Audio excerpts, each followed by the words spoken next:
সাধারণত আমাদের যে রোগীগুলো আসে, তাদের মধ্যে 50% এর মতো রোগীই আসে কোমর ব্যথা আর হাঁটু ব্যথা নিয়ে। তো কোমর ব্যথা রোগীদের ক্ষেত্রে সাধারণত রোগীর রোগ অনেক যে ডাক্তার দেখায় কিন্তু আ আল্টিমেটলি অভ্যাসের কারণেই রোগীদের এই অভ্যাসের কারণে রোগ থেকে তারা খুব বেশি অ্যা পরিত্রাণ পায় না। পরে অনেক ডাক্তার পরিবর্তন করে। আমার অভিজ্ঞতা থেকে বলতে পারি যে, আমরা যে কোমর ব্যথার রোগীগুলো দেখি, তাদের বেশিরভাগ ক্ষেত্রেই দেখা যায় যে, আমরা মাসল স্পাজম এর কারণে যে সাধারণ কোমর ব্যথা যেটা হচ্ছে মেকানিক্যাল ব্যাক পেইন বলে, আমরা সেটাই বেশিরভাগ ক্ষেত্রে ফেস করি।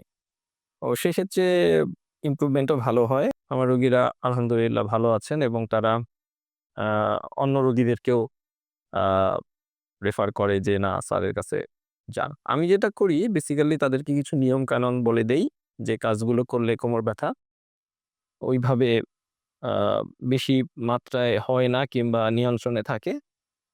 তবে কিছু ক্ষেত্রে কোমর ব্যথা রোগীর রোগ নিয়মের মাধ্যমে শুধু যায় না। সেক্ষেত্রে ওষুধপত্র লাগে, কিছু ফিজিওথেরাপি আ দিতে হয়।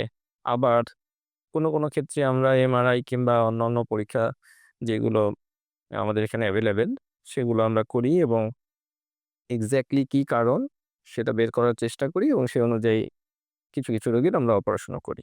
বেশিরভাগ ক্ষেত্রে আপনারা জানেন যে প্রোলাপস লাম্বার ইন্টারভার্টিব্রাল ডিস্ক যেটা পিএলআইডি বলে, এই ধরনের রোগীরা আসে এবং তাদের কিন্তু অপারেশনের পরে খুব আ ভালো একটা রেজাল্ট আমরা সাধারণত পাই। বয়স্ক রোগীদের ক্ষেত্রে হাড় সরে যাওয়া যেটা আমরা বলি লিস্থেসিস সেই রোগীগুলো আসে এবং কিছু রোগীর ক্ষেত্রে আ লাম্বার ক্যানাল স্টেনোসিস, সার্ভাইকেল আ আ রিজিয়নের পেইনের জন্য রেডিকুলোপ্যাথি হাতে যেগুলো আসে ২ হাতে বরাবর, সেই রোগীগুলারও আমরা চিকিৎসা করছি।